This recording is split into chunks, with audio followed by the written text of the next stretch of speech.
एक बार फिर से प्रभु यीशु मसीह के नाम में आप सभी का स्वागत है। आप सबों को जय मसीह की। आइए हम लोग आज की जो आराधना की सेवा है, आराधना उपासना की सेवा है, उसको आरंभ करें। और जरूर बीते दिनों में परमेश्वर ने हम सबको संभाला है। बीते सप्ताह से लेकर इस दिन तक प्रभु ने हम सबको हर एक दिन संभालते हुए यहाँ तक पहुँचाया है। आइए हम आज की आराधना उपासना की सेवा को प्रभु के हाथ में सौंपें और परमेश्वर से सहायता मांगे कि वो हमारे जीवन की अगुवाई करे। जब हम गीतों को गाते हैं, वचन को सुनते हैं, आज हम में से हर एक के जीवन में परमेश्वर अद्भुत कार्य करे, हम सबसे बातचीत करें और हम परमेश्वर के राज्य के लिए जीवन को और अधिक तैयार होते हुए देख सकें। आइए हम प्रार्थना करें। स्वर्ग और पृथ्वी के बनाने वाले परमेश्वर, युगान युग तक एक समान बने रहने वाले परमेश्वर, हम आपका हृदय से धन्यवाद करते हैं क्योंकि आपने हम सबके जीवन में एक और दिन को इस अगस्त महीने के अंतिम सप्ताह में आप हम सबको लेकर के आए, यहाँ तक पहुँचाया। प्रभु हम आपकी स्तुति, आपकी बड़ाई करते हैं। प्रभु मनुष्य के जीवन में जो एक एक दिन हमें मिलती है, प्रभु हम जानते हैं कि मनुष्य के जीवन की आयु को आप बढ़ाते हैं, आप जीवन भी देते हैं और आपके पास अधिकार है कि आप मनुष्य के जीवन के अंत को भी आप करते हैं। प्रभु आपने इस आकाश और पृथ्वी को भी सृष्टि किया है और एक दिन ऐसा समय आ रहा है जब आप हमेशा के लिए इस संसार को प्रभु नष्ट भी करेंगे। लेकिन प्रभु इसके बीच में आपने हमें अवसर दिया है, आपने हमें मौका दिया है कि हम आपकी आराधना, आपकी उपासना करें। और प्रभु जब तक हमारे पास जीवन है, जब तक आप इस संसार का अंत नहीं करते हैं, हम चाहते हैं प्रभु हम अपने जीवन के हर एक क्षण, हर एक पल आपकी आराधना, आपकी उपासना करें। जरूर हर दिन प्रभु हम आपकी उपस्थिति में समय को व्यतीत करते हैं, लेकिन इस समय जबकि प्रभु हम रविवार को स्मरण रखते हुए, वो दिन जिस दिन आपने मृत्यु पर विजय पा ली, हम आपकी बड़ाई, आपकी स्तुति करते हुए आज आपकी आराधना करना चाहते हैं। और हम चाहते हैं प्रभु आज भी आप हम सबकी अगुवाई कर लें, हम सबकी सहायता करें। धन्यवाद देते हैं कि आपने ये सुनहरा अवसर हमें दिया है। प्रभु हम सबकी अगुवाई करें। जितने भी लोग आज शामिल होते हैं इस सभा में, प्रभु इस वीडियो के माध्यम से या यहाँ पर, प्रभु हम थोड़े लोग हैं, प्रभु हम चाहते हैं कि आपकी महिमा, आपकी बड़ाई हो, आपकी स्तुति हो और हम निरंतर प्रभु आपकी आवाज को सुनने के अभिलाषी बन सकें। प्रभु आपकी सारी करुणा के लिए, सारी भलाइयों के लिए धन्यवाद देते हुए, इस सभा के संचालन के लिए आपकी अगुवाई को मांगते हुए, इस प्रार्थना को अपने उद्धारकर्ता यीशु के नाम में मांगते हैं। दया से सुनिए और ग्रहण कीजिए, आमीन। सो हम सब लोगों के लिए एक बार फिर से ये अवसर है कि हम शुरुआत में कुछ गीतों के द्वारा प्रभु की बड़ाई, प्रभु की स्तुति करें। हमारा परमेश्वर इस सारी सृष्टि का बनाने वाला है, मालिक है। आइए इस गीत को गाएं, बहुत ही फैमिलियर है, आप सब भी जानते होंगे। हमारे साथ आप भी मिल करके इस गीत को गा सकते हैं। गीत की बोल है, सारी सृष्टि के मालिक तुम ही हो, सारी सृष्टि के रक्षक तुम ही हो। आइए इस गीत को गाते हुए प्रभु की महिमा, प्रभु की बड़ाई हम सब साथ मिल करके करें।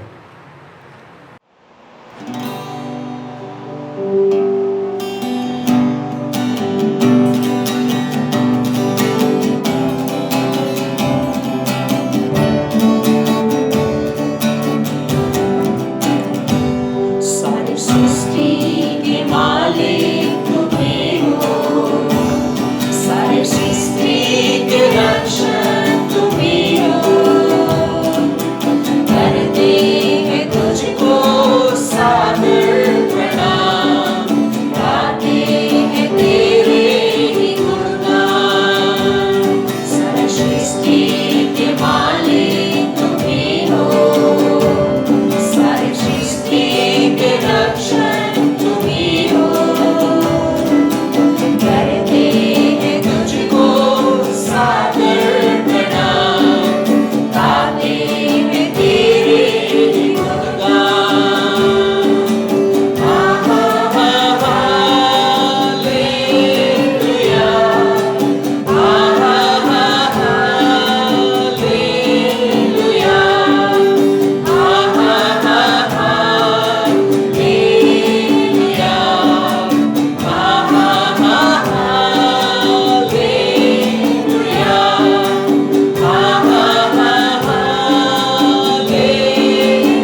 क्रिसमस में। वो राजाओं का राजा, प्रभुओं का प्रभु है।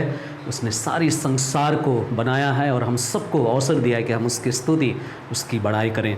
इस संसार में हम कुछ समय के लिए हैं, कुछ दिनों के लिए हैं, और एक ऐसा भी देश है जो परमेश्वर ने हम सब के लिए तैयार किया है। भले ही इस संसार में हम बहुत तरह की मुश्किल और कठिनाइयों में से होकर के जीवन को व्यतीत करते हैं, लेकिन एक देश है जिसके लिए परमेश्वर ने हम सबको बचाया है। आइए उस देश के विषय में गाते हैं। सियोन देश हमारा है देश, रहते हैं हम परदेश, जाएंगे हम अपने देश। आइए इस गीत को गाएं।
Shine.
सचमुच में केवल सियोन वो देश है जहाँ पर हम हमेशा हमेशा तक रहने पाएंगे। आइए इस समय में हम लोग एक संथाली गीत, जैसा कि अक्सर हम लोग गाते हैं, संथाल प्रणा के क्षेत्र में विशेष करके सेवकाई चल रही है और इसलिए ये बहुत ही फेमिलियर गीत है। वैसे हिंदी में हम सब लोग जानते हैं, लेकिन हम सब शायद इस तरह से पहली बार गा रहे हैं। यीशु का नाम है सारे ज़मीन पर, ये संथाली में अनुवाद किया हुआ है। जिसु आई तुम ते गोटा धरती रे छाड़ा को न्याम मानेवा। आइए इस गीत को गाएंगे और इस गीत के द्वारा हम प्रभु की स्तुति, प्रभु की बड़ाई करेंगे और धन्यवाद देंगे।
in mitangge yitum hina kata do jisua yitum hina kata do manwa ko koi khon ko chhadao chu dareya ar noa dharti re बांचाव को याम दाड़ेया बाबांचावी दो एकेन जिसु कान गए। सचमुच में केवल यीशु का नाम है इस पूरे संसार में, इस पृथ्वी पर केवल यीशु का नाम है जिसके द्वारा हम छुटकारा को पाते हैं, पापों से मुक्ति पाते हैं और केवल उसी के द्वारा ही हमारा छुटकारा संभव है। इस गीत में हम इसी बात को हम गा रहे थे।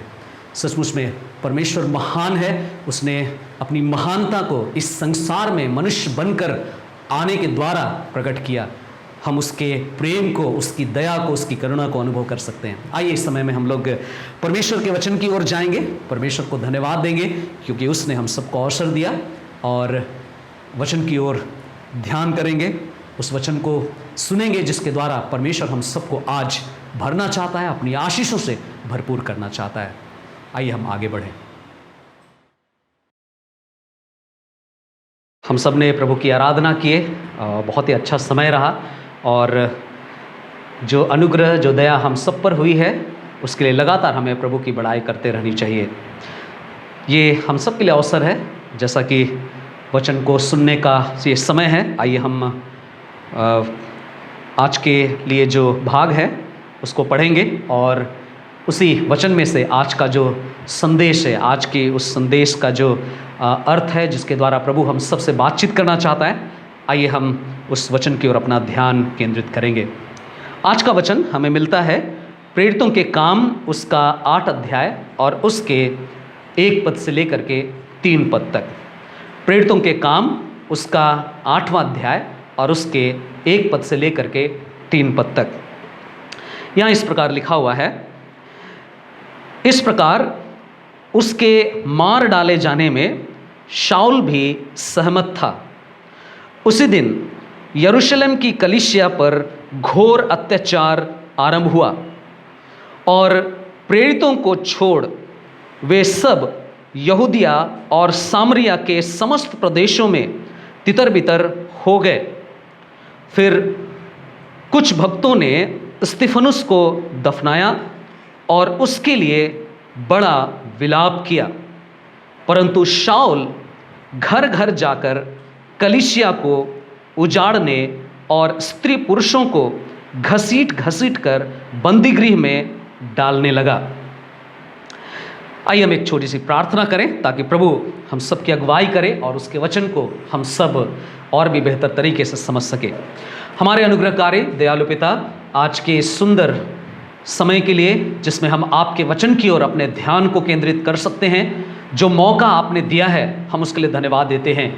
प्रभु, आपके वचन को हम जितनी भी बार पढ़ते हैं, ये वचन उतनी ही बार हमारे जीवन में नई बातों को आत्मिक रीति से बढ़ने के लिए, विश्वास में और अधिक दृढ़ होने के लिए ये हमारी अगुवाई करती है। और इसलिए प्रभु, हम आपके वचन की उस सच्चाइयों को, उन भेदों को हम जानना चाहते हैं, समझना चाहते हैं। प्रभु, हम सबकी अगुवाई करें। पवित्र आत्मा, आप इस मुंह के द्वारा हम में से हर एक के जीवन से आप बातचीत करें और हमारी मदद करें कि प्रभु हम आपके द्वारा सिखाए जाएं। हमारी इस प्रार्थना को सुने, धन्यवाद को ग्रहण करें। यीशु के पवित्र नाम से हम प्रार्थना को करते हैं, आमीन। शाऊल का कलीसिया पर सताव को करना। शाऊल ने कलीसिया को सताया। जब हम इस प्रेरितों काम की पुस्तक को देख रहे हैं, इसको अध्ययन करते हैं, पिछले दिनों में हम सब ने प्रेरितों काम की पुस्तक के अध्ययन को आरंभ किया था और बीच में हमने कई अलग अलग विषयों को भी हमने देखा, कई अलग अलग पुस्तकों और विभिन्न विषयों पर हमने चर्चा किया। हम फिर से एक बार प्रेरितों काम की पुस्तक में वापस हम ध्यान देना चाहते हैं। शुरुआत के पहले और दूसरे अध्याय को जब हम देखते हैं तो हमें पता चलता है कि जो पहली कलीसिया थी, जो प्राचीन की कलीसिया थी, वो किस प्रकार शक्तिशाली थी। The power of the church, हमने देखा कलीसिया की क्या शक्ति थी। और हम पिंतीकुस्त के दिन में एक अद्भुत कार्य को देखते हैं जहां पर पतरस खड़ा होकर प्रचार करता है और 3,000 लोग विश्वास करते हैं और प्रभु यीशु मसीह को ग्रहण करते हैं, अपने पापों से मन फिराते हैं, पश्चाताप करते हैं, अपना जीवन प्रभु को सौंपते हैं, और इस तरह से कलीसिया आगे बढ़ती, कलीसिया प्रगति करती है, कलीसिया एकदम से मजबूत होना शुरू हो जाती है। और वहां पर हम देख सकते हैं कि किस प्रकार कलीसिया की सामर्थ थी। 2 अध्याय के जब हम 43 पद से लेकर के 47 पद को पढ़ते हैं, अद्भुत कार्य वहां हम देखते हैं। लोगों ने किस प्रकार से सब कुछ को, अपने चीजों को भी, अपने सामान को भी ला करके वो लोग एक साथ बांटते हैं, और जो लोग कमजोर हैं, निर्बल हैं, जिनके पास बहुत सारी चीजें नहीं हैं, उन सारी चीजों को देकर कलीसिया के भीतर में, कलीसिया के जितने भी नए नए सदस्य बन रहे थे, उन सब की हरेक जरूरतों को पूरा करते हुए हरेक जन इसमें लग गए थे। और उस कलीसिया की शक्ति को हम देख सकते हैं कि वो कलीसिया लगातार बढ़ रही थी। क्यों उस कलीसिया में एक अद्भुत शक्ति दिखाई दी? क्योंकि वे लोग लगातार 4 मुख्य बातों में आगे बढ़ते रहे। वे प्रेरितों से शिक्षा पाते थे, वे प्रेरितों के साथ संगति करते थे, रोटी तोड़ने में वे लोग लगे रहते थे, और लगातार प्रार्थना का जीवन वो लोगों का बहुत ही मजबूत था। पहला और दूसरा अध्याय हमें बतलाता है कि कलीसिया किस प्रकार से शक्तिशाली बन गई। और उसके बाद जब हम दूसरे हिस्से में आते हैं तो 3 अध्याय के 1 पद से लेकर के 8 अध्याय के 3 पद तक हम पाते हैं कि कलीसिया प्रगति करती है, कलीसिया विकसित होती है। और कई घटनाओं को हम देखते हैं जब कलीसिया में, उस चर्च में, पहली चर्च में हम देखते हैं कि लोग बढ़ते हैं। 3 अध्याय के शुरुआत में ही हम पाते हैं कि पतरस किस प्रकार से एक जन्म के लंगड़े को चंगा किया। फिर पतरस दूसरा संदेश प्रचार किया 11वां पद से लेकर के 26 पद में, और फिर उसके उस तरह से प्रचार करने के कारण पतरस और यूहन्ना दोनों बंदी बना लिए गए, उनको जेल कर दिया गया। 4थे अध्याय में हम देखते हैं कि किस प्रकार से उनके जीवन में सुसमाचार प्रचार का कार्य आसान नहीं रहा, वे बंदी बना लिए गए। फिर उसके बाद पतरस यहूदी अधिकारियों को प्रचार किया। जब वे बंदी बना लिए गए, सबके सामने में उनको खड़ा किया गया, पतरस ने बड़ी अधिकार के साथ उन अधिकारियों के सामने में सुसमाचार का प्रचार किया। अधिकारियों ने पतरस से कहा कि तुम ये ना करो, तुम प्रचार मत करो। अधिकारियों ने पतरस को आदेश दिया कि इस प्रकार का प्रचार ना करे, यीशु को के नाम को लेकर के प्रचार ना करे। और तब इस तरह से कलीसिया प्रगति करती गई। प्रेरितों ने फिर आगे चल करके जब वे लोग छूटे, उस प्रचार के बाद जब उनको छोड़ दिया गया, तो सब लोग मिलकर प्रार्थना की। विश्वासी लोग प्रार्थना कर रहे थे, प्रेरितों ने भी प्रार्थना किया, और साहस के लिए प्रार्थना किया, बोल्डनेस के लिए प्रार्थना किया, हियाव के लिए प्रार्थना किया।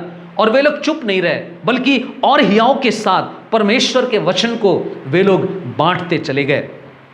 4थे अध्याय के 32 से 37 पद में हम देखते हैं जब कलीसिया प्रगति कर रही थी, तो प्राचीन कलीसिया, ये पहली कलीसिया ने स्वेच्छा से दान दिया। यहां तक कि लोग अपने चीजों को, अपने भूमि को भी बेचकर स्वेच्छा से, किसी ने नहीं बताया था, किसी ने नहीं कहा था कि तुम ऐसा करो, लेकिन वे लोग स्वेच्छा से दान देना शुरू किए। इसी के बीच में एक ऐसी घटना भी हुई कलीसिया में, हनन्या और सफीरा के झूठ का पर्दाफाश हुआ। उन दोनों ने सोचा कि इस तरीके से हम अपने आत्मिक जीवन में बढ़ सकते हैं, लेकिन वे लोग झूठ के सहारे आगे बढ़ने की कोशिश कर रहे थे। कलीसिया पवित्र कलीसिया थी, कलीसिया प्रगति कर रही थी, और इसलिए तुरंत न्याय को उन लोगों ने देखा, और उस समय के कलीसिया के लोगों ने न्याय को देखा। इस प्रकार से हम जब देखते चले जाते हैं आगे 5वें अध्याय में ही, जब परमेश्वर ने झूठ बोलने वालों को मृत्यु दंड दिया, उस समय की कलीसिया एकदम से भयभीत हुई। और फिर उसके बाद भी हम देखते हैं प्रेरितों के द्वारा अद्भुत कार्य हो रहे थे, और बहुत सारे लोग कलीसिया में जुड़ते चले जा रहे थे। मतलब कलीसिया की प्रगति लगातार होती गई। 5वें अध्याय के 17 पद से लेकर के 42 पद में हम देखते हैं फिर से एक बार, अब केवल पतरस और यूहन्ना केवल नहीं, लेकिन वहां जितने भी प्रेरित थे सारे प्रेरितों की गिरफ्तारी हुई, उन पर सताव आया। और 6वें अध्याय में जब हम पाते हैं सेवकों को चुना गया, क्योंकि कलीसिया में संख्या में लोग बढ़ रहे थे, वहां पर बहुत सारे ऐसे लोग थे जो विधवाएं थी और उन लोगों के पास कोई ऐसा था नहीं कि उनको कमा करके खिलाए।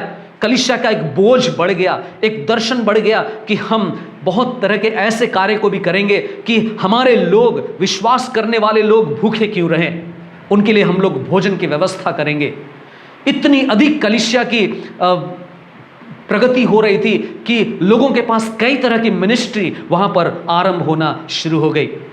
और इसके लिए देखा गया, प्रेरितों ने देखा कि कहीं ना कहीं हमारी जो सुसमाचार प्रचार की सेवा है, हमारी जो प्रार्थना करने की सेवा है, वचन के प्रचार करने की जो सेवा है, वो बाधित हो रही है। और इसलिए उन लोगों ने सारी कलीसिया के साथ सलाह लेकर के एक साथ बैठकर विचार विमर्श करके ये निर्णय लिए कि हम लोगों को कुछ सेवकों को नियुक्त करना चाहिए, ताकि वे लोग इस काम में निरंतर लगे रहे और बहुत ही सुंदर रीति से परमेश्वर की अगुवाई में, पवित्र आत्मा की सहायता से वे लोग जो बुद्धि से परिपूर्ण थे, आत्मा से परिपूर्ण थे, ऐसे लोग 7 लोगों को चुना गया, जो 6वें अध्याय में हम पाते हैं। ये सारी बातें इस बात को दर्शाता है कि कलीसिया कैसे विकसित हो रही थी, कलीसिया किस प्रकार से बढ़ रही थी। और तभी हम देखते हैं 6 अध्याय के 8वें पद से लेकर के 7 अध्याय के 60 पद तक उन 7 सेवकों में से स्तिफनुस, जो कि बहुत ही साहसी था, वो उसके शहीद होने के, उसके जीवन में सताव का सामना आया, वो शहीद हुआ। इस बात का वर्णन हम लोग पाते हैं। और तब 8वें अध्याय में जब हम पहुंचते हैं तो शाऊल का कलीसिया पर सताव को हम पाते हैं, जिसे आज का भाग हम लोगों ने पढ़ा। याद रखिए, कलीसिया जो प्रगति कर रही थी, बहुत सारी चीजें वहां हो रही थी। वहां पर आश्चर्य कर्म हो रहे हैं, चंगाइयां हो रही हैं, वहां पर नई मिनिस्ट्रीज बढ़ रही हैं। लेकिन उसके साथ साथ अगर आप गौर करेंगे, आप पाएंगे कि बंदी बनाया जाना पतरस और यूहन्ना का, अधिकारियों ने पतरस को कहा, आदेश दिया कि तू यीशु के नाम का प्रचार ना कर, और पूरे प्रेरितों की गिरफ्तारी होती है, सताव होता है। स्तिफनुस शहीद होता है, पहला शहीद जो मसीह के लिए शहीद हो गया। और अब 8वें अध्याय में 1 से 3 पद हम पाते हैं, शाऊल के द्वारा कलीसिया विश्वासियों के बीच में सताव का आना आरंभ हो जाता है। कलीसिया की जो प्रगति है, कलीसिया का जो डेवलपमेंट है, कलीसिया का जो विकसित होना है, इसमें एक जरूरी बात शामिल है, और वो है सताव। सताव भी कलीसिया की उन्नति का हिस्सा था। अनेकों बार, कई बार लोगों की ऐसी धारणा है, बहुत सारे हम मसीह ऐसा सोच सकते हैं कि हम मसीह हैं तो हमें सताव नहीं होना चाहिए, हमें किसी तरह का परेशानी, मुश्किल, धार्मिकता के कारण हमारे जीवन में किसी तरह की अड़चनें नहीं आनी चाहिए। बहुत स्मूथली, बहुत ही सामान्य तौर पर हम मसीह जीवन को जी सकें, इस तरह से हम जीना चाहते हैं, तभी हम प्रगति कर रहे हैं। मेरे प्रियो, प्रारंभ की कलीसिया, पहली कलीसिया ने हम सबके लिए एक ऐसा उदाहरण को रखा जो वास्तव में हर युग के कलीसिया के लिए सबसे सर्वोत्तम, सबसे बेस्ट उदाहरण है। अगर कलीसिया प्रगति करती है, उसमें बहुत सारी चीजें होती है, और उन सारी चीजों में एक बात का होना अनिवार्य है, और वो है सताव। बिना सताव के कलीसिया प्रगति नहीं कर सकती है। और यहां पर हम पाते हैं कि सताव होता है। सताव भी कलीसिया की उन्नति का हिस्सा है। चलिए हम बात करते हैं। हमने बात किया शाऊल का कलीसिया पर सताव, ये आज का हमारा विषय है। और शाऊल कौन था? यदि हम शाऊल के जीवन के बारे में बाइबल में पढ़ते हैं तो बार बार हमें कुछ बातें उसके सामने, हमारे सामने उसके विषय में, उसके जीवन के कहने के द्वारा भी, उसके खुद की गवाही के द्वारा हमारे सामने पता चलता है। शाऊल, जो कि आगे चल करके पौलुस के नाम से जाना जाता है, कन्वर्ट होता है। वो अपना हृदय परिवर्तन को अनुभव करता है। वो अपने जीवन में एक धोखे वाला धार्मिकता के जीवन से वास्तविक धार्मिकता के जीवन को प्राप्त करता है। ये वो शाऊल है। अब तक उसने उद्धार नहीं पाया था और उसका नाम शाऊल था।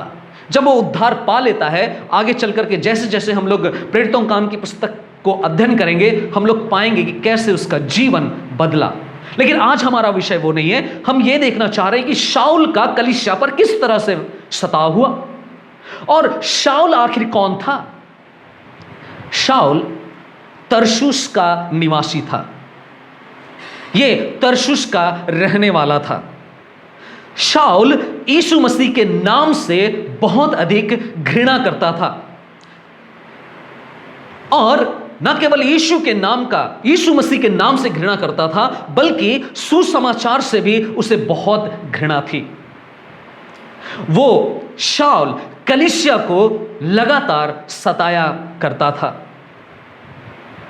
उसे कलीसिया से, जो उन दिनों में एक ऐसी कलीसिया जो घर घर में इकट्ठे होकर के प्रभु यीशु मसीह की आराधना, उसकी उपासना बड़ी सच्चाई के साथ करती थी, उन हर एक समूहों को, उन कलीसियाओं से उसे बड़ी घृणा थी।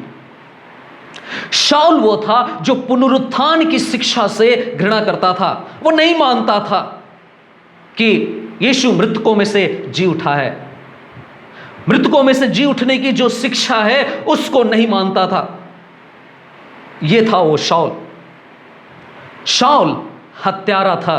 जैसे हम लोग पाते हैं, पहले पद में हम लोगों ने पढ़ा कि स्तेफनुस के मार डाले जाने में इसका भी हाथ था। यह सहमत था। इसका मतलब यह है कि वो एक हत्यारा था। इन सारी बातों को जब हम गौर करते हैं तो एक निष्कर्ष निकलता है शाऊल के अब तक के इस जीवन के विषय में, कि वो एक ऐसा मनुष्य था जो खोया हुआ मनुष्य है, जो सच्ची धार्मिकता को नहीं जानता है। एक ऐसा खोया हुआ मनुष्य है जो नरक की ओर चला जा रहा है, उस चौड़े रास्ते पर चले जा रहा है जहां केवल उसे मृत्यु और अंधकार ही मिलेगी, क्योंकि उसने सुसमाचार पर, प्रभु यीशु मसीह पर विश्वास नहीं किया था। मेरे प्रियो, आज भी इस संसार में जो लोग कलीसिया को सताते हैं, मसीहियों के ऊपर प्रताड़ना लाते हैं, उनकी भी स्थिति कुछ ऐसी ही होती है।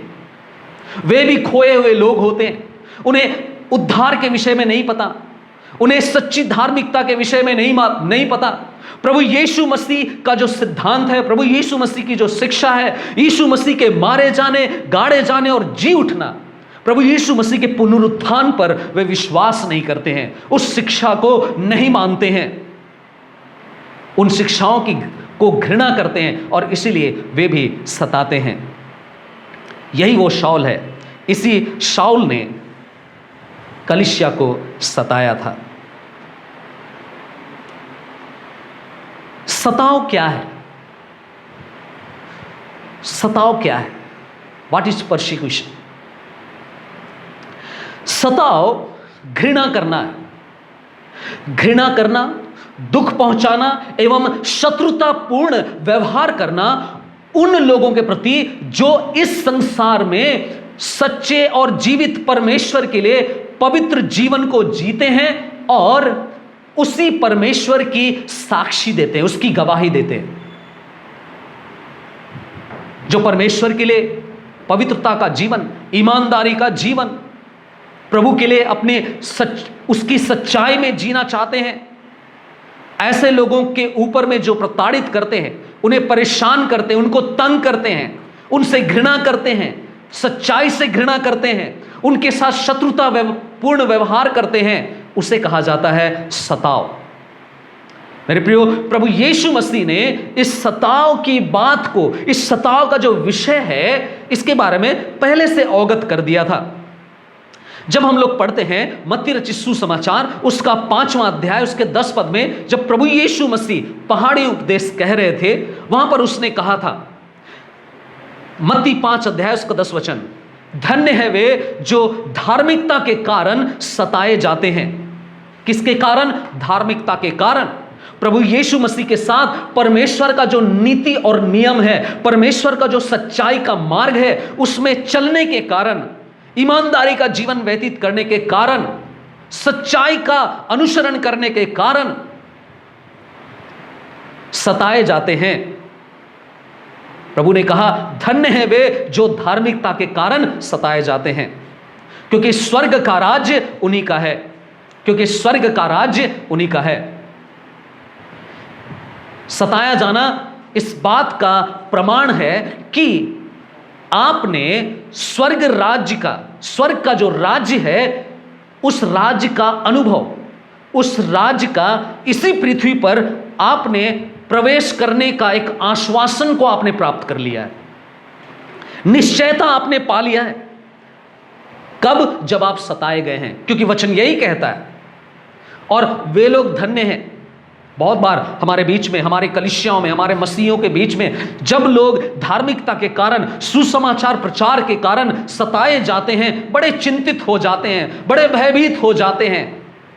स्वाभाविक सी बात है, लेकिन मेरे प्रियो, सच्चाई क्या है? प्रभु ने क्या कहा? तुम इसे कोई छोटी मोटी बात नहीं समझना, लेकिन आनंदित होना, समझ लेना कि यह बड़े धन्य वाली बात, ब्लेसेड बात हो गई है, आशीषित काम तुम्हारे जीवन में हो गया है कि तुम सताए जा रहे हो। धन्य है वे जो धार्मिकता के कारण सताए जाते हैं। फिर आगे चल करके 12वां पद में, मत्ती रचित सुसमाचार उसके 5 अध्याय उसके 12 पद में वो कहता है, आनंदित और मग्न हो, क्योंकि स्वर्ग में तुम्हारा प्रतिफल महान है। किनके लिए? जो लोग सताए जाते हैं, जो लोग यीशु के नाम के कारण, जो लोग सच्चे परमेश्वर की आराधना उपासना करने के कारण, जो लोग झूठ का साथ नहीं देते हैं, जो लोग इस संसार में जो शैतानी हरकतें हैं, जो बुराई है, उसका साथ नहीं देते हैं, लेकिन परमेश्वर की उपस्थिति में सच्चाई का जीवन जीते हैं, उनके लिए बात हो रही है। जब उसके कारण सताए जाते हैं, आनंदित और मग्न हो, क्योंकि स्वर्ग में तुम्हारा प्रतिफल महान है। उन्होंने तो, किन्होंने? जो लोग सता रहे हैं, पहले भी सताने वाले लोग रहे हैं, उन्होंने तो उन नबियों को भी जो तुमसे पहले हुए इसी प्रकार सताया था। प्रभु यीशु मसीह बतलाते हैं, ना केवल इस युग की बात है, लेकिन उन दिनों में भी, उन पुराने नियम की घटनाओं के समय में भी जो नबी हुआ करते थे, नबियों को ऐसे लोग पाए गए जो सताए उन लोगों को। और इसलिए प्रभु यीशु मसीह बहुत स्पष्ट रीति से बतलाते हैं, ये बताते हैं कि चेलों तुम तैयार हो जाओ। चेलों को अपेक्षा करनी चाहिए थी। जिस तरह से प्रभु यीशु मसीह ने कहा, उसके कारण चेलों को उस सताव की अपेक्षा करना ही चाहिए। मत्ती रचित सुसमाचार उसके 10 अध्याय उसके 23 पद में प्रभु ने लोगों से बातें की, और क्या कहा? सताव के विषय में बातें की। मत्ती 10 का 23 वचन, जब कभी वे तुम्हें इस नगर में सताएं तो दूसरे में भाग जाना, दूसरे नगर में भाग जाना, क्योंकि मैं तुमसे सच कहता हूं कि इससे पूर्व कि तुम इस्राएल के सब नगरों में फिरना समाप्त करो, मनुष्य का पुत्र आ जाएगा। मेरे प्रियो, मनुष्य का पुत्र अभी नहीं आया है, और इसलिए यह सताया जाना इस संसार में होना तय है।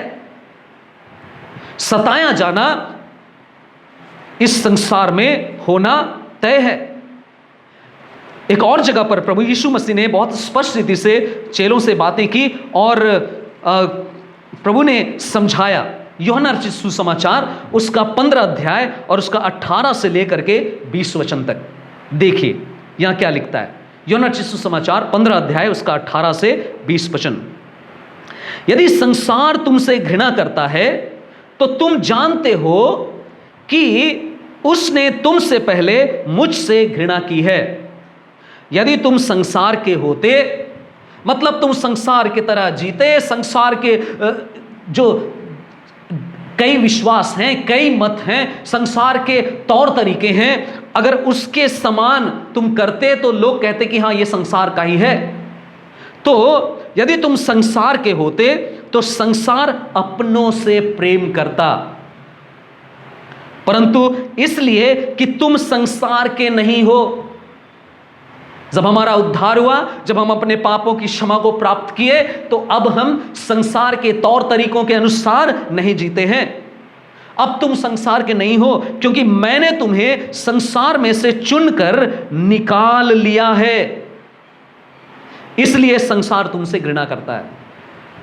याद रखिएगा, अगर आप इस संसार में परमेश्वर के लिए जीवन बिता रहे हैं तो आप प्रभु यीशु मसीह के द्वारा, परमेश्वर के द्वारा खींच लिए गए हैं, निकाल लिए गए हैं। अंधकार से, पाप और बुराई से, दुष्टता के कामों से आप निकाल लिए गए हैं। हम निकाल लिए गए हैं, और इसीलिए बड़े दावे के साथ प्रभु यीशु मसीह कहते हैं, मैंने तुम्हें संसार में से चुनकर निकाल लिया है। आपकी और मेरी कोई हैसियत नहीं है कि हम पवित्रता और धार्मिकता के जीवन को व्यतीत करें। हम चाहे जितना भी अपने शरीर से मेहनत कर लें, हम चाहे जितना भी प्रभु के नाम को ले लें, केवल नाम ले लेने से, अपने धर्म के कर्म को अपने तौर तरीके से कर लेने से हम इस संसार में नहीं बचाए जाते हैं। प्रभु यीशु मसीह कहते हैं, मैंने तुम्हें संसार में से चुनकर निकाल लिया है।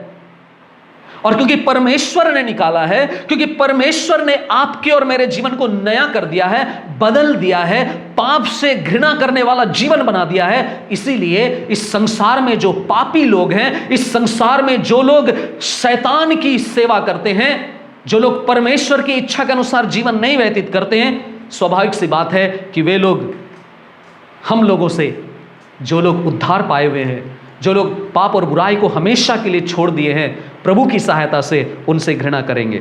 इसलिए संसार तुमसे घृणा करता है। 20 पद में लिखा है, वह वचन जो मैंने तुमसे कहा स्मरण रखो, दास अपने स्वामी से बड़ा नहीं।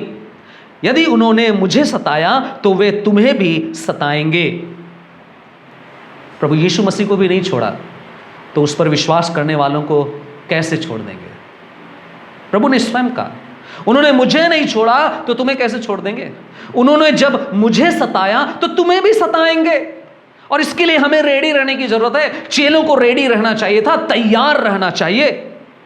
और उस समय के विश्वासी, उस समय के चेलों ने इस बात को समझ लिया था।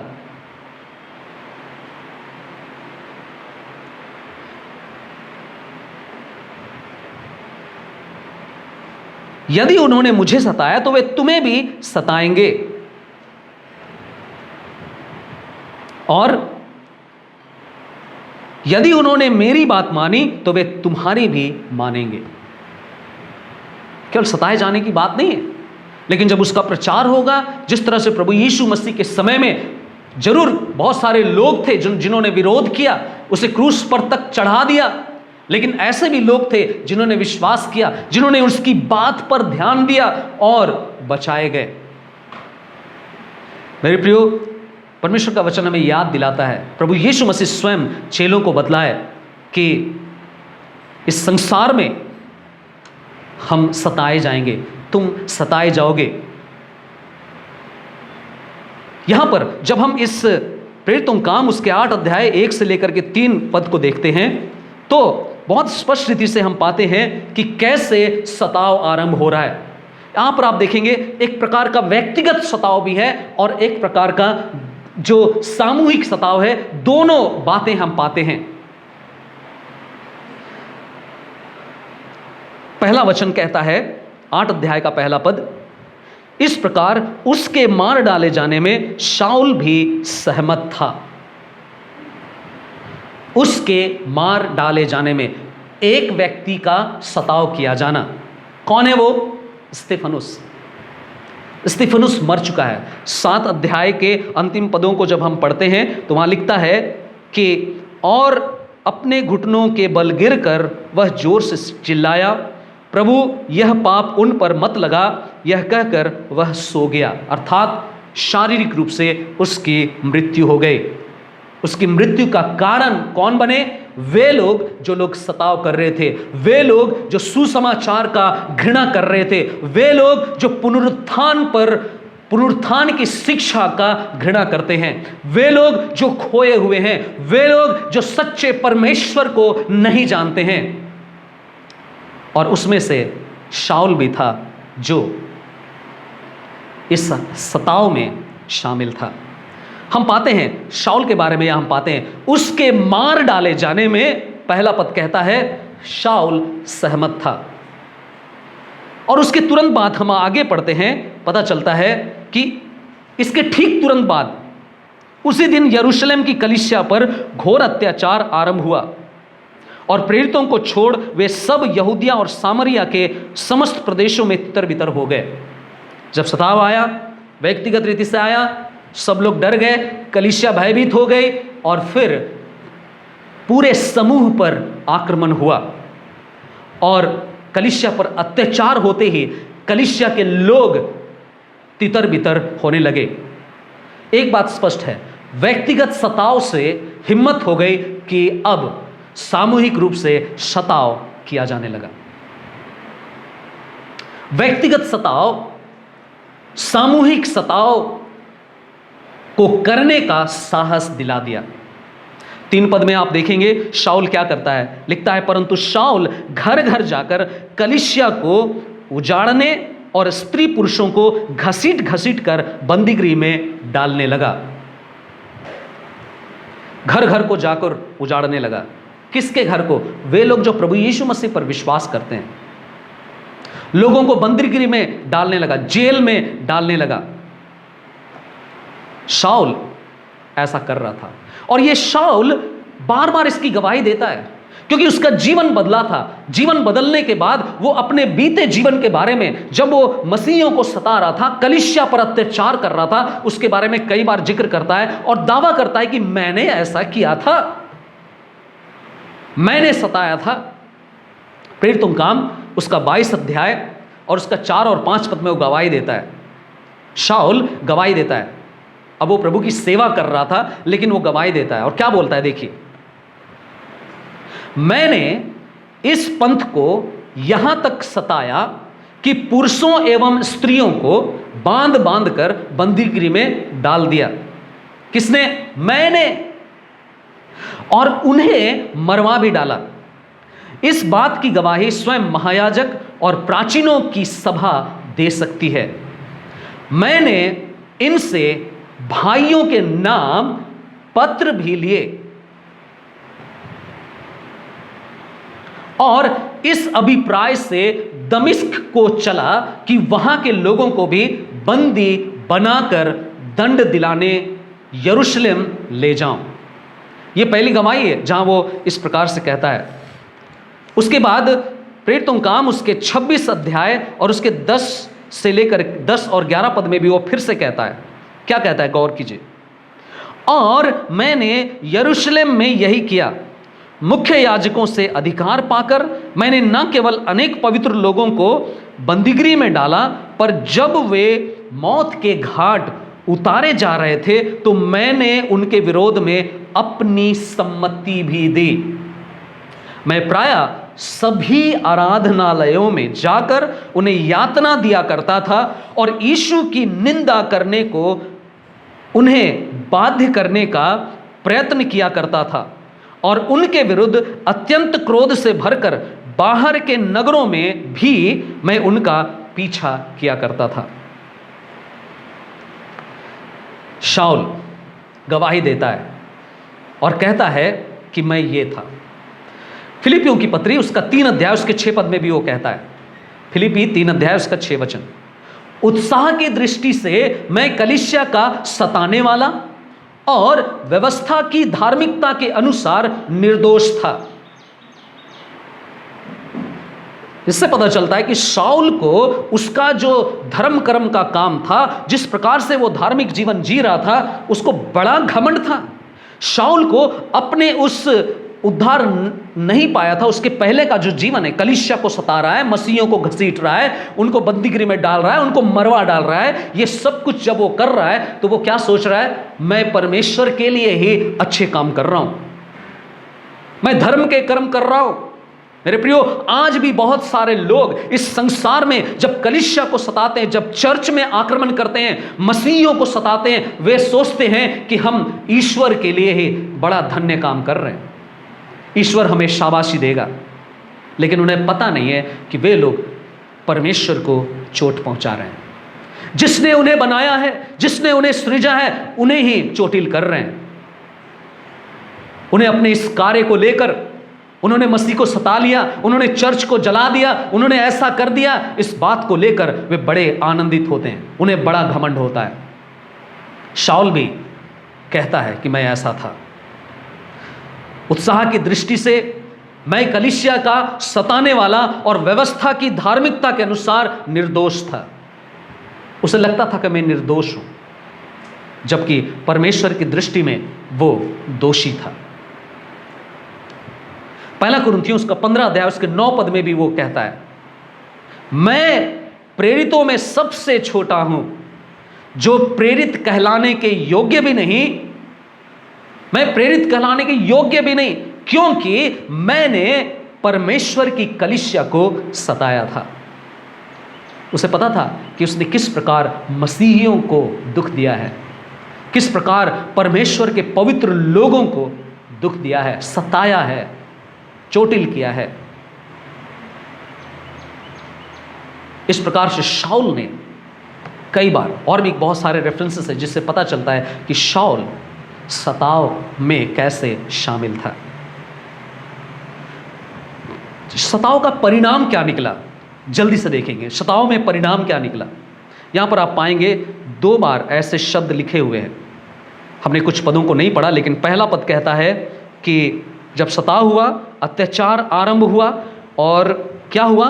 यहूदिया और सामरिया के समस्त प्रदेशों में लोग तितर बितर हो गए, कलीसिया तितर बितर हो गई। विश्वासी लोग, जो लोग नए नए अभी विश्वास किए थे, कुछ ही साल हुए होंगे, वे लोग अब तितर बितर हो गए। ना केवल इतना, लेकिन स्तिफनुस के लिए वे लोग विलाप भी किए। 2 पद कहता है, फिर कुछ भक्तों ने स्तिफनुस को दफनाया और उसके लिए बड़ा विलाप किया। और 4 पद में भी लिखा है, 4 पद हम लोगों ने नहीं पढ़ा, लेकिन 4 पद में लिखा है, अतः जो तितर बितर हुए थे, सब लोग तितर बितर हो गए थे। बाइबल में एक बहुत सुंदर बात हम पाते हैं, जिसको कई बार हम नहीं समझते। स्कैटर्ड, इंग्लिश में कहा जाता है स्कैटर्ड, तितर बितर होना। तितर बितर होने का जो सही मतलब है वो ये है, एक जो किसान है, जब वो बीज को बोता है तो वो बीज को छितराता है,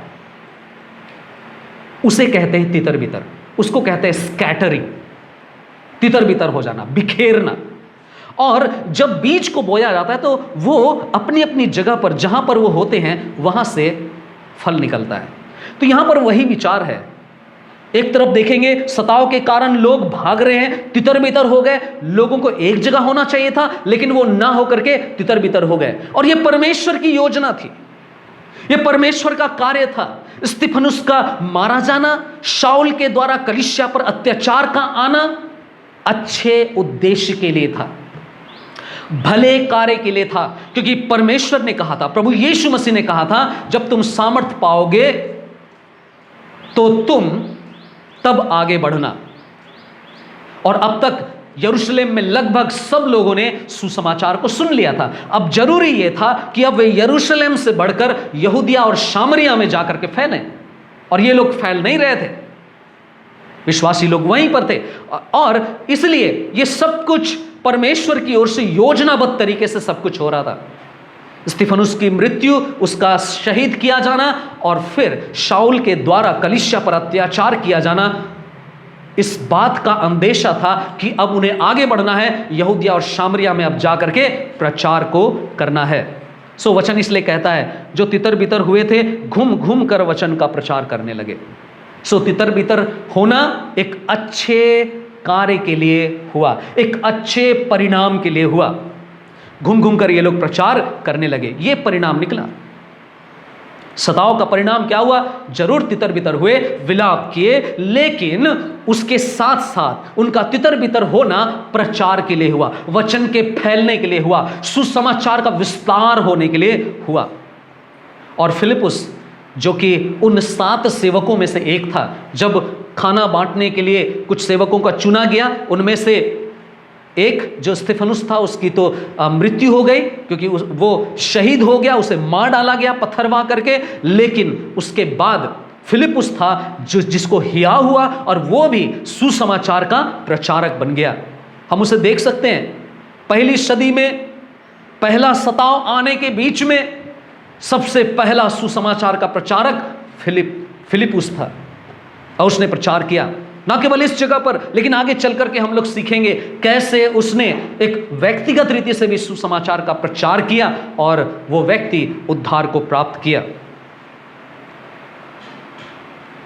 आश्चर्यकर्म भी हुए। 5, 6 और 7 पद को देखिए। और फिलिपुस सामरिया नगर में जाकर लोगों में मसीह का प्रचार करने लगा। जब लोगों ने फिलिपुस की बातें सुनी और उन चिन्हों को देखा जिन्हें वह दिखा रहा था, तो उन्होंने एकचित्त होकर उसकी बातों पर ध्यान दिया, क्योंकि बहुत लोगों में से अशुद्ध आत्माएं बड़े शब्द से चिल्लाती हुई निकल रही थी, तथा अनेक जो लकवे के मारे और लंगड़े थे चंगे किए जा रहे थे, और उस नगर में बड़ा आनंद छा गया। आश्चर्यकर्म भी प्रभु ने फिलिपुस के द्वारा किया। अद्भुत कार्य हो रहे हैं, चंगाई हो रही है, अद्भुत कार्य हो रहे हैं, दुष्ट आत्माएं निकाली जा रही हैं, लकवे के मारे जितने भी हैं वे चंगाई को पा रहे हैं। एक बहुत सुंदर बात हम पाते हैं, सताव का परिणाम ना केवल सुसमाचार का प्रचार हो रहा है, ना केवल आश्चर्यकर्म हो रहा है, लेकिन लोग एकचित्त होकर एक साथ परमेश्वर के वचन को सुन रहे हैं। यहां लिखता है एकचित्त होकर लोगों ने उसकी बातों पर ध्यान दिया। कौन सी बातों पर? जिस बात को वो सुसमाचार के रूप में बता रहा है, प्रभु यीशु मसीह से जो उसने सुना है, चेलों के द्वारा उनके साथ रहकर जिन सुसमाचार की गवाही को उसने सुना है, अब उन बातों को लोग सुन रहे हैं। लोग यूनाइटेड हैं, एकचित्त होकर, एकाग्रचित होकर के लोग वचन पर ध्यान दे रहे हैं। ना केवल इतना, हम पाते हैं वे लोग आनंद भी मनाएं। लिखा है उस नगर में बड़ा आनंद छा गया। उस नगर में बड़ा आनंद छा गया। और जब हम उस तरह से एक अद्भुत कार्य को यहां देखते हैं, कैसे ये सारी चीजें हो रही हैं। परमेश्वर सताव को इसलिए लाया ताकि पहली कलीसिया इन सारी चीजों को अनुभव करे। विश्वासी लोग व्यक्तिगत रीति से सुसमाचार के प्रचारक बन जाएं, व्यक्तिगत रीति से लोग प्रभु के कार्य को करने में आगे बढ़ जाएं। ये चीजें होने लगी। अंत में जब हम सताव के बारे में सोचते हैं, सताव की बातें करते हैं, इसका निष्कर्ष क्या है, इसका जो सारांश है वो क्या हो सकता है, इसका कंक्लूजन क्या हो सकता है। बहुत सारी बातें जो सताव को लेकर के हम कर सकते हैं। कुछ बातों को मैं आपके सामने रखूंगा। पहली बात, सताव एक प्रकार का चिन्ह है। किस बात का चिन्ह है? सताव अनंत जीवन एवं भरपूरी का चिन्ह है। मरकुस उसका 10 अध्याय उसके 29 और 30 पद में इस प्रकार लिखा है, यीशु ने कहा, मैं तुमसे सच सच कहता हूं, ऐसा कोई नहीं जिसने मेरे और सुसमाचार के कारण घर या भाइयों या बहनों या माता या पिता या बच्चों या खेतों को छोड़ दिया हो, और वह वर्तमान समय में घरों और भाइयों और बहनों और माताओं और बच्चों और खेतों को 100 गुना अधिक ना पाए, पर सताव के साथ तथा आने वाले युग में अनंत जीवन। सताव इस बात का चिन्ह था कि उनके पास अनंत जीवन है, उनके पास भरपूरी है, और ये सारी चीजों की चिन्ह है। उनके पास आने वाले युग में अनंत जीवन बरकरार है। मेरे प्रियो, यदि हम सताव में से होकर के जाते हैं, ये हमारे लिए एक अच्छा चिन्ह है। दूसरी बात, सताओं में स्कैटरिंग की बात की है, तितर बितर होना। याद रखिए, तितर बितर होना लोगों की इच्छा नहीं थी, लेकिन परमेश्वर की आज्ञा थी, यीशु मसीह की आज्ञा थी। हम लोगों ने मत्ती 10 अध्याय उसके 23 पद में पढ़ा कि सताव आएगा। तीसरी बात, जब उद्धार के विषय में हम बात करते हैं, इस सताव में उद्धार का किस प्रकार से हम ध्यान रखें। याद रखिए, सताने वालों के उद्धार के लिए प्रार्थना करना है, यह हमारी जिम्मेदारी बनती है। यदि हम सताए जाते हैं, हमें यह प्रार्थना करने के लिए नहीं कहा गया कि सताव ना हो इसके लिए प्रार्थना करो, बल्कि यह प्रार्थना करने के लिए कहा गया कि तुम इस बात के लिए प्रार्थना करो कि तुम उनसे प्रेम करो। देखिए मत्ती रचित सुसमाचार उसका 5 अध्याय और उसका 44 पद कहता है, परंतु मैं तुमसे कहता हूं अपने शत्रुओं से प्रेम करो। जो आपको सता रहे हैं, जो कलीसिया को सता रहे हैं, वे लोग शत्रु हैं। वचन क्या कह रहा है? शत्रुओं से प्रेम करो। क्यों? ताकि वे उद्धार को पा सकें, बचाए जा सकें। और जो तुम्हें सताते हैं उनके लिए प्रार्थना करो। ना केवल इतनी, लेकिन जब सताओं के सारांश के बारे में बात करते हैं तो इसमें क्या शक्ति है, इसमें क्या सामर्थ्य है। 2 कुरिन्थ उसका 12 अध्याय उसका 10 पद को गौर कीजिए। पौलुस क्या कहता है? 2 कुरिन्थ उसका 12 अध्याय और उसका 10 वचन, इस कारण मैं मसीह के लिए निर्बलताओं, अपमानों, दुखों, सताओं और कठिनाइयों में प्रसन्न हूं। क्यों प्रसन्न हूं? क्योंकि जब मैं निर्बल होता हूं तभी सामर्थी होता हूं, क्योंकि जब मैं दुखों में से होकर के जाता हूं, क्योंकि जब मैं सताव का सामना करता हूं, कठिनाइयों में से होकर के जाता हूं, तभी मैं सामर्थी होता हूं। सच्चे विश्वासी, सामर्थी विश्वासी वो हैं जो सताव का सामना किए हैं, सताव में से होकर के गए हैं। अंत में एक और बहुत ही महत्वपूर्ण बात, सताव से हमें एक और बात सीखना जरूरी है, और वो ये है स्पिरिचुअल रिचेस, आत्मिक धन, आत्मिक महिमा। पहला पत्रस उसका 4 अध्याय और उसका 12 पद से लेकर के 19 पद तक, इस भाग को पढ़ करके हम समाप्त करेंगे। पहला पत्रस उसका 4 अध्याय और उसके 12 पद से लेकर के 19 पद तक। यहाँ इस प्रकार लिखा है, जो मसीह होते हैं उनको कैसे जीवन जीना है। हे प्रियो, यह दुख रूपी अग्नि परीक्षा जो तुम्हारे मध्य इसलिए आई कि तुम्हारी परख हो, इसे यह समझकर अचंभा न करना कि कोई अनोखी घटना तुम पर घट रही है। सताव आना, बीमारी आना, महामारी आना और भी कोई परेशानी जिससे कि आप संघर्ष कर रहे हो विश्वास के जीवन में बढ़ने के लिए, इसे कोई अनोखी घटना के रूप में ना समझना, परंतु जैसे जैसे तुम मसीह के दुखों में सहभागी होते रहते हो, आनंदित रहो, जिससे कि उसकी महिमा के प्रकट होते समय भी तुम आनंद से उल्लासित हो जाओ। और यदि मसीह के नाम के कारण तुम्हारी निंदा की जाती है तो तुम धन्य हो, क्योंकि महिमा का आत्मा जो परमेश्वर का आत्मा है तुम में वास करता है। किसी भी प्रकार तुम में से कोई हत्यारा, चोर, दुष्टता का कार्य करने वाला तथा दूसरों के कार्यों में हस्तक्षेप करके तंग करने वाला होकर दुख ना उठाए। मेरे प्रियो, कई बार ऐसा होता है कि किसी को परेशान करने की वजह से हम दुख उठाते हैं। हम केवल मसीह के कारण दुख उठाने वाले लोग बने, पर यदि कोई मसीही होने के कारण दुख उठाता है तो वह लज्जित ना हो, वरन अपने इस नाम के लिए परमेश्वर की महिमा करें, क्योंकि समय आ गया है कि परमेश्वर के घराने से ही न्याय का आरंभ हो। अतः यदि न्याय आरंभ हम में से ही होगा तो उनका क्या परिणाम होगा जिन्होंने परमेश्वर के समाचार का पालन नहीं किया। यदि धर्मी व्यक्ति कठिनाई से ही उद्धार प्राप्त करेगा तो ईश्वर रहित और पापी मनुष्य की क्या दशा होगी। इसलिए वे भी जो परमेश्वर की इच्छा अनुसार दुख उठाते हैं, क्या आप परमेश्वर की इच्छा के अनुसार दुख उठा रहे हैं? क्या हमारी कलीसिया परमेश्वर की इच्छा के अनुसार दुख उठा रही है? वचन कहता है कि जो भी परमेश्वर की इच्छा अनुसार दुख उठाते हैं, उचित कार्य करते हुए अपने अपने प्राण को विश्वास योग्य सृष्टिकर्ता के हाथों में सौंप दें। प्रभु जानता है, प्रभु संभालेगा। मसीह होना दुख उठाना है। मसीह जीवन सताओं में से होकर के जाने के द्वारा ही हमारे पास निश्चयता होगी कि हमारे पास स्वर्गीय राज्य है। मेरे प्रियो, इस वचन के द्वारा आइए हम अपने आप में हियाव प्राप्त करें, साहस प्राप्त करें। याद रखें, ना भूलें, मसीही जीवन जीने के कारण परमेश्वर के राज्य के लोग होकर इस संसार में जीवन जीने के कारण हम सताए जाएंगे। और जब सताए जाएंगे, ये बड़े आनंद की बात है, ये परमेश्वर की ओर से महिमा दिलाने वाली बात है। प्रभु यीशु मसीह अपनी महिमा को हमें देना चाहता है।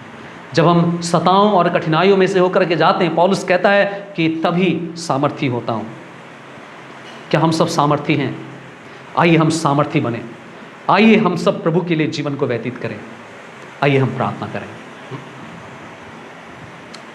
हमारे अनुग्रहकारी दयालु पिता, आज के इस सुंदर समय के लिए, इस सुंदर वचन के लिए जो कि प्रेरितों काम के 8वें अध्याय में हम पढ़ते हैं, प्रभु सताव होना कलीसिया की प्रगति का एक हिस्सा है, कलीसिया की बढ़ोतरी का एक भाग है।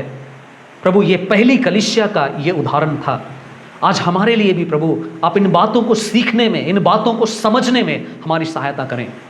हम में से हर एक का जीवन आपके पीछे चलने के कारण, आपकी आज्ञाओं का पालन करने के कारण जो भी हम दुख उठाते हैं, इसे कोई बड़ी अनोखी बात ना समझें, लेकिन प्रभु हम सीख सकें, जान सकें ये तो होना ही था। और इसके द्वारा हम स्वर्ग में जो जीवन हमें मिलने वाला है उसके लिए कन्फर्मेशन है, उसके लिए आश्वासन है, इस बात को हम समझ सकें। प्रभु हम और भी अधिक सामर्थी होते हैं जब हम सताओं में से होकर के जाते हैं। प्रभु आपके इन जीवित वचनों के लिए, इन सारे उत्साहित करने वाले वचनों के लिए, इन सारे सावधान करने वाले वचनों के लिए हम आपका धन्यवाद करते हैं। हम प्रार्थना करते हैं प्रभु उन लोगों के लिए जिन्होंने बीते दिनों में, बीते वर्षों में मसीहियों को, मिशनरियों को तंग किया, परेशान किया। कई कैथोलिक सेंटर्स में कई ऐसे लोगों को जो लोग ईमानदारी और सच्चाई का जीवन जी रहे हैं, उनके साथ प्रभु कई प्रकार की प्रताड़ना को लोग लाए। हमारी प्रार्थना उन लोगों के लिए जो सताए थे, सताने वालों को प्रभु आप बचाए, उनको उद्धार का अनुभव दें, उन्हें नया जीवन प्रदान करें। जिस तरह आपने प्रभु हमें बचाया, हम भी आपके शत्रु थे, आपने हमें जीवन दिया, हमें बचा लिया। प्रभु आप उन्हें भी जीवन प्रदान करें। और प्रभु यदि हम सताओं में से होकर जाते हैं, हम आपके द्वारा संभाले जाएं, आपके द्वारा बचाए जाएं, आपके द्वारा प्रभु उन सताओं के बीच में भी हम आपकी सामर्थ को प्राप्त कर सकें। प्रभु हम में से जितने भी लोग आज आपके जीवित वचन को सुन रहे हैं, हर एक के जीवन को आप फिर से नया कर दें।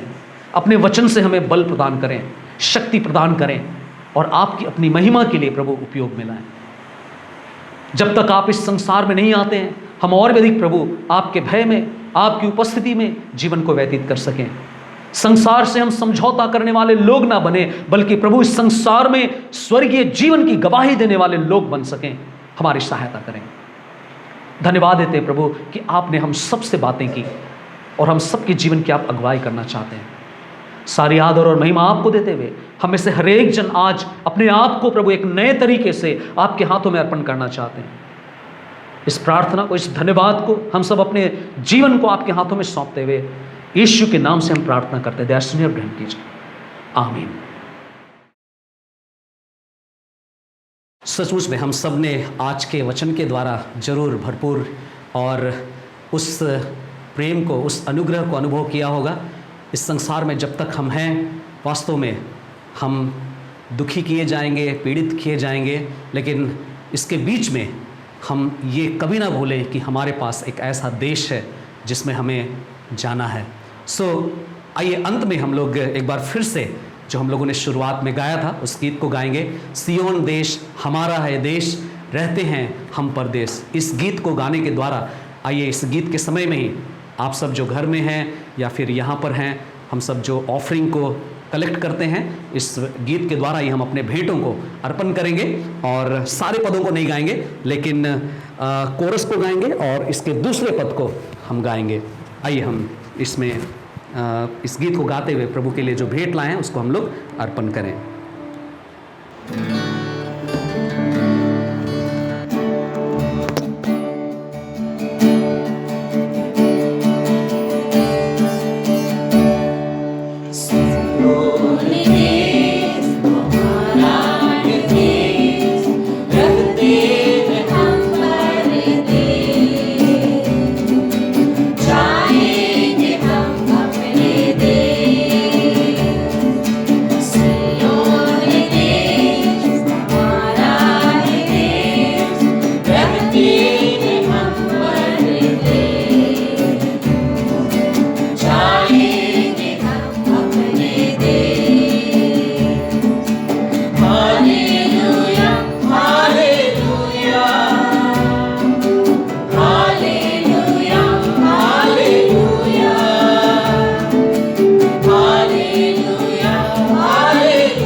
आइए हम इस भेंट के लिए धन्यवाद दें और अंतिम प्रार्थना में हम सब शामिल हो जाएं।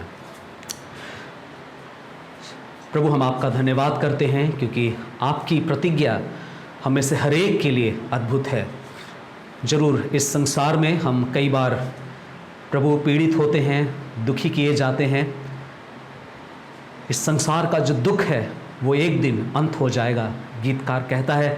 और हमने ऐसा गाया कि प्रभु, चाहे वो किसी तरह की जो धार्मिकता के जीवन को जीने के कारण जो दुख हम उठाते हैं, या फिर किसी बीमारी के कारण, कोई महामारी के कारण, प्रभु आप हमें याद दिलाते हैं कि ये सारा दुख एक दिन खत्म हो जाएगा, समाप्त हो जाएगा।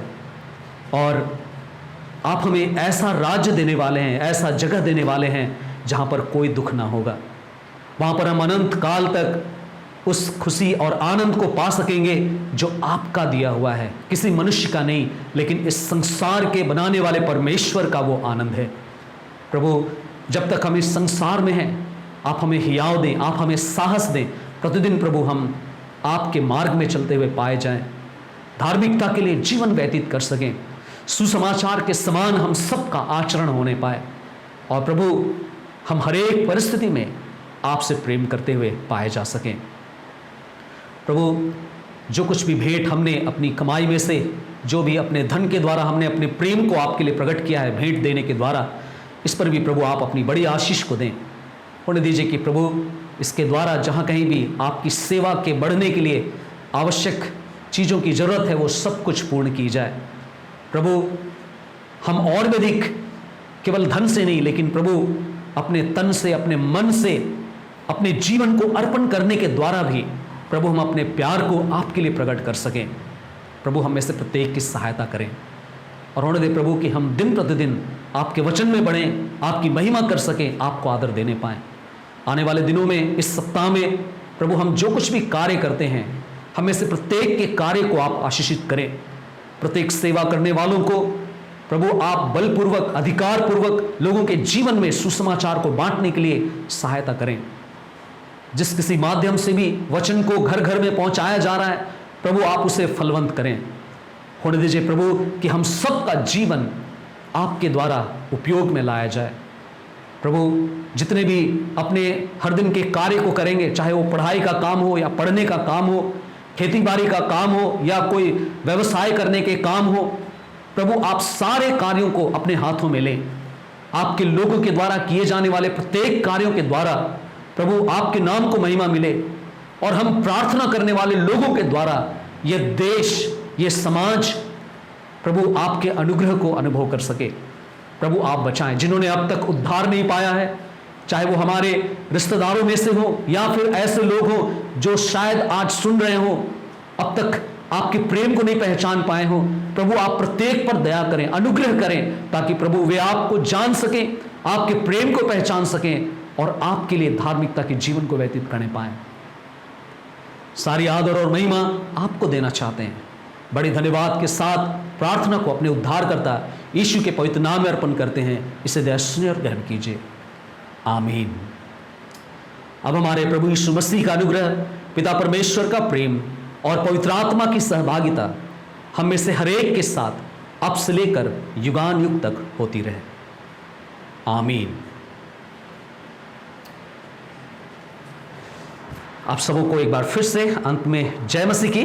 प्रभु सहायता करे कि आने वाले दिनों में फिर से हम लोग इसी तरह से मिल सकें। प्रभु आप सबके साथ हो, आप सबको बहुतायत से आशीष दे और अपनी सुरक्षा को प्रदान करे। धन्यवाद।